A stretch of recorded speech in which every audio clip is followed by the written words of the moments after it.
After tasting victory in the Rider Championship with Jorge Martin, the independent team of Pramac had a decision to make: stay with the Italians or move over to the Japanese. They decided to move, but was it a good choice?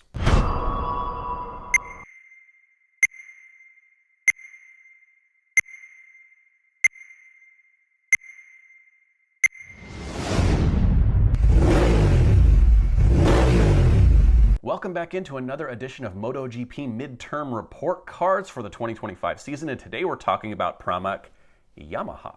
But before we get into it, if you could please like, follow, share, subscribe, mash all the buttons so you get all the MotoGP content you can possibly imagine.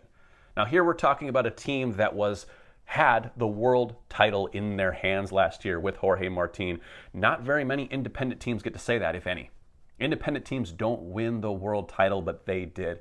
And they surprised everyone by making a move to Yamaha. Now, there's a bunch of factors here that you have to kind of think about. Everyone's saying, well, that's stupid. That's the dumbest thing. Why not just stay with Ducati all the time? Like, what's the motivation to move? Well, money is a good motivation, and equipment is a good motivation. Because Ducati was not going to run 8 bikes forever, and they were not going to run 4 full factory spec bikes forever, not even in this season. Yamaha, on the other hand, was looking for a team to come in and help them develop a bike, and Pramac Yamaha gets 2 factory spec bikes.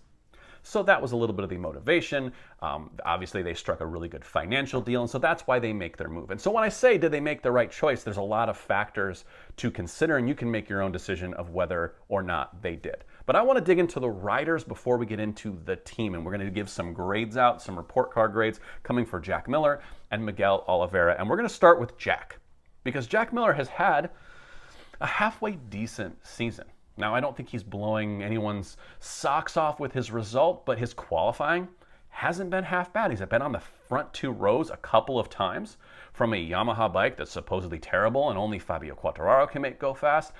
Jack does okay. It seems like every week he's popping his head into that top 10. I think we have a best finish for him of 5th in Germany in the sprint, 7th at the British Grand Prix. That's not terrible when you're talking about a guy who's supposed to be the 3rd Yamaha rider behind Quartararo and Alex Rins. Jack Miller should be competing with Miguel Oliveira, not with Fabio Quartararo. But he has also had his share of, let's say, trips into the gravel this year. A lot of crashes, 4 DNFs for Jack this year. And one of the worst finishes of the year was in Jerez, where he finished 13th. And it does seem like no matter how much potential Jack shows on Friday and Saturday in the race, he seems to go backwards. It doesn't seem like he can keep the life in the tire the entire race. It feels like he struggles. Now, so does Fabio Quartararo. Let's not be too mean to Jack right here, because it does feel like the Yamaha in the race has a little bit of trouble in traffic, doesn't like to move forward. They don't overtake very well. They tend to move backward throughout the week.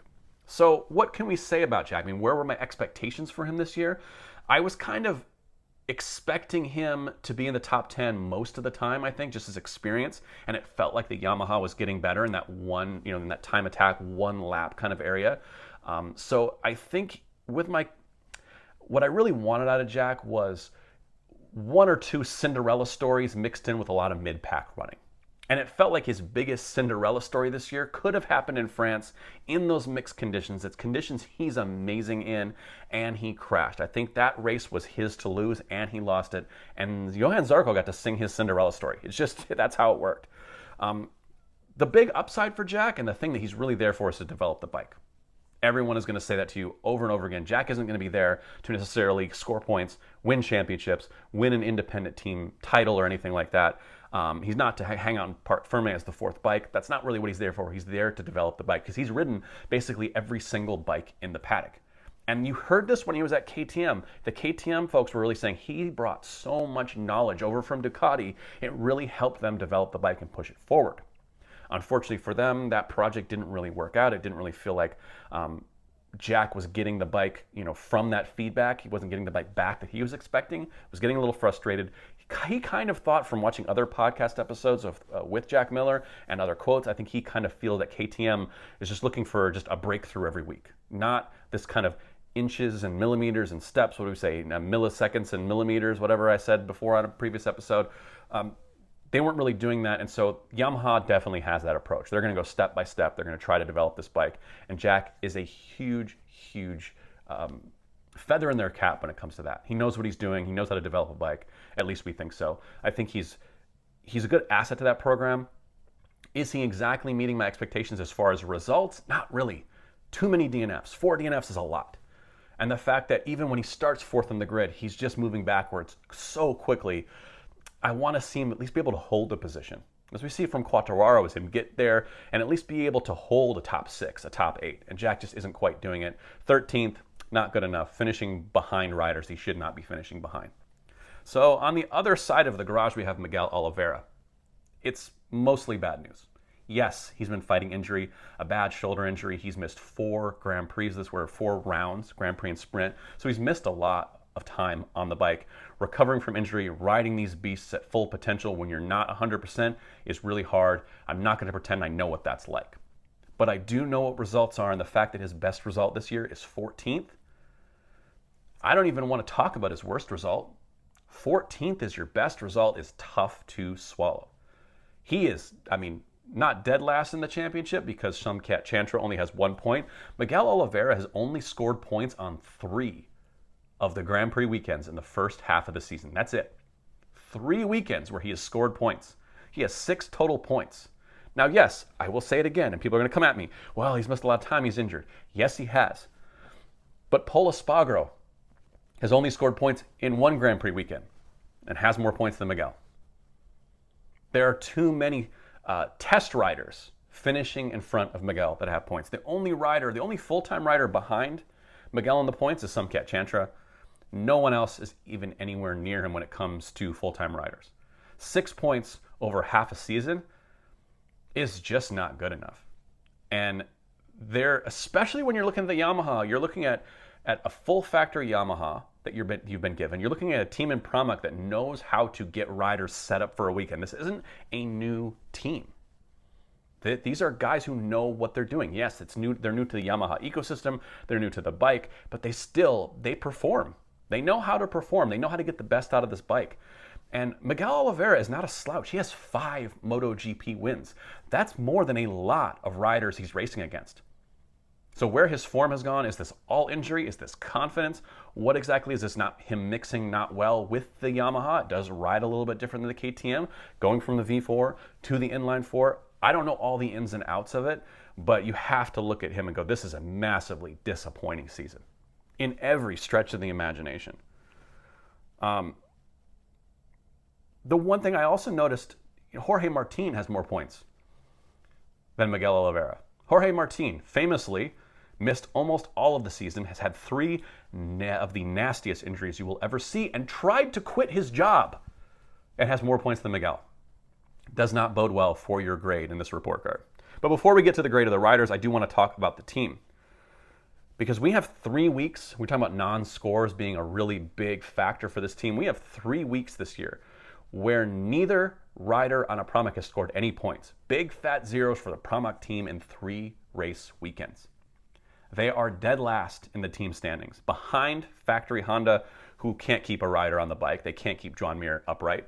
Luca Marini is, mid to end of the pack. Pramac's behind them. They're the worst independent team. I don't think I expected them to be where they are. I did not expect them to win the independent team championship, but I did expect them to compete with newcomers like Trackhouse, their brand new team. They're just putting that team together, trying to figure it out. Tech 3, getting 2 new riders over there at KTM. They were going to need some time to figure it out. I thought these guys at Yamaha could take advantage of that a little bit because we see the 1-lap speed. We've seen all 4 Yamahas have speed in practice and qualifying. And then when it comes to the race, just kind of nowhere. And Pramac is especially nowhere. If it wasn't for Jack Miller finishing occasionally decent, finishing up there in the top 6, they would have nothing going for them this year. And I don't really know what it is. Yes, they have 1 rider injured. They are dealing with a new ecosystem. They're testing a lot of parts. I think that has a big thing to do with it, is that they are constantly being given new parts from Yamaha. Try this, try that, try this. Again, they're not working to win a championship. They're working to build a better bike. But at some point, you also have to race on Sunday. You need to score something. You need to have something to show for it at the end of the day. just to prove your existence, to prove that, we know what we're doing. We can actually shine from here and there. And so far, the only shining they've really done is on qualifying and practice pace. You don't get any points for that. All right, so let's get to the grading. For Jack Miller, I'm giving Jack Miller a B-. And I was really torn. I was going to think about, he's really close to my expectations this year. This is kind of where I expected him to be. But that French Grand Prix where it felt like that was his chance to kind of have that one weekend I was looking for. The shiny example of why he's in the MotoGP paddock, a Cinderella story, that that wet race performance on the satellite Yamaha, and he just, I wouldn't say buckled under the pressure. It was really tricky circumstances, and the conditions caught him out a little bit. And Johann Zarco got to have his Cinderella moment. So therefore, Jack moves down from a B-, or down to a B- from maybe an A- or a B. But he is more or less where I kind of thought he would be this season. For Miguel Oliveira, I'm sorry, it's a D. And I don't give him the worst grade. I don't give him an F because he has been injured. He is battling back from that. But when he has been on the bike, he hasn't been good enough. He hasn't been fast enough. He hasn't been competitive in any session, really. And I hate to say it, but this guy, having 5 MotoGP wins under his belt, might be shown the door sooner rather than later with Top Rack coming in. I can't imagine that Miguel is one of the riders they keep coming out of this season with Jack Miller performing pretty decent. Alex Rins on a factory contract. Is he safe? No, he's not. But I do think Miguel Oliveira is the most vulnerable. Now for the team overall, I'm giving the Pramac team a C- because I didn't expect them to be last. I think last place was a shock to me. I knew it was going to be a struggle, but not being able to compete with LCR when they have a rookie on their bike. Yes, Johann Zarco has been riding out of his mind as the fastest Honda a lot. That's why he got the A+ grade in our first episode. But I think C- for Pramac. It's not a failing grade, but they definitely can pick it up in the back half of the season. And I would like to see them just gain some points and gain some confidence as the season comes through and find some race results. The one-lap results are great. Let's find some race results for the Yamaha. So what do you think of the predictions? Please like, follow, share, like I said. Get in the comments. Tell me I'm stupid, and we'll talk next week when we do another. Or not next week. We're going to do this maybe tomorrow. I got to get on that. We're going to do another one of these right away. We have a bunch of more independent teams, and then we have the factory boys to talk about. So many more report cards to give. We'll see you next time.